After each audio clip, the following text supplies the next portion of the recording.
In this video, I'm going to show you how to use Google Slides and other slideshow making programs to create quick app prototypes.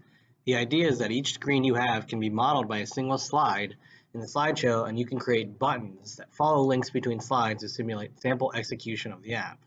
As you can see here, I have created a bunch of slides and then put text boxes on this main menu slide.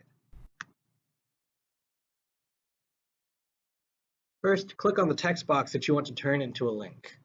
Then click the link tool. Then select the slide that you want the link to. You can't link to slides that don't yet exist, so make sure you've made them before linking. In our case, because my slides had titles on them, those titles will show up in this selection menu. However, you can also look for the slide number, in this case, slide number 3. And then you click Apply.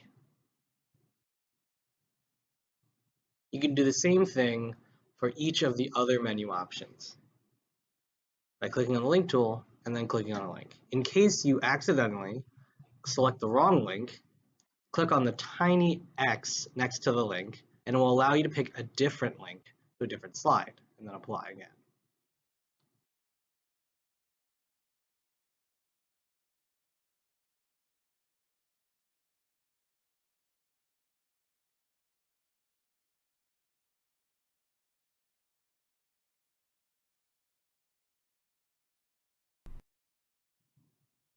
If you want to be able to get back from the menu option or any other slide to go back one menu, you have to actually create a back button, just like you would see on an iOS app.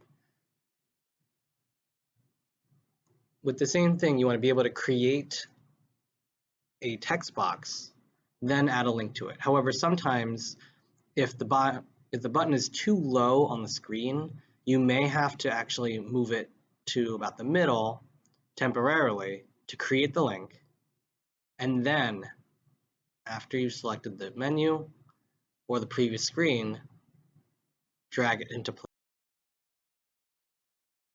Now let's see what it would look like if we were to run this app, and by presenting the prototype. So I click on my Start button, and now when I click on these text boxes, they will go to the menu options that I want to show. By clicking back, I can return to the previous screen or the menu. Now again, if you haven't put any back buttons, you won't be able to return to the previous screen, so make sure that for each screen that you have some way of getting to the next screen or to a previous screen. That's all for basic tips on creating links in slideshow creating programs. If you're looking for a more robust program, you can try Balsamiq, either on a trial basis or on a subscription.